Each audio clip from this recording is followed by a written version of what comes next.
கன்னிகா நகர் கார்த்திகாவை எல்லாத்துக்கும் தெரியும். அவங்க கூட விளையாண்ட சுஜி அவங்கள எத்தனை பேத்துக்கு தெரிஞ்சிருக்குன்னு தெரியல. ஆனால் அவங்க வந்து வேறு மாதிரி மாசான பிளேயரு. அவங்கள பற்றி பேசணுங்கிற ஒரு பதிவு தான் இது. உண்மையிலே வந்துட்டு சென்னையில் இருக்கக்கூடிய கன்னிகா நகர் அப்படிங்கிறத ஒரு கார்த்திகா விளையாண்ட கபடி டீமில் விளையாண்டவங்க இவங்களுக்கு வந்து அப்பா கிடையாது. அப்பா இறந்து போயிட்டாங்க. அம்மா வந்துட்டு சென்னையில் தூய்மை பணியாளராக வேலை செய்கிறாங்க, கார்ப்பரேஷனில் வேலை செய்கிறாங்க. இப்படிப்பட்ட ஒரு குடும்ப சூழ்நிலையிலேருந்து ஒரு பொண்ணு கபடி விளையாடணும் கிரவுண்டுக்கு வர்றாங்க. அந்த பொண்ணு யாரான்னு பார்த்தோன்னா சுஜி ஸ்டார். அவங்கள வந்துட்டு சுஜி ஸ்டார்னு சொன்னால் தான் எல்லாத்துக்கும் பிடிக்கும், தெரியும்.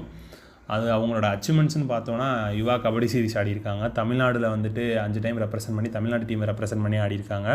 49th நேஷ்னல் சாம்பியன்ஸ் வந்து வின் பண்ணி கொடுத்துருக்காங்க. இன்னுமே சில கிளப் கேம்ஸ்லாம் நிறையா ஆடி ஜெயிச்சு கொடுத்துருக்காங்க.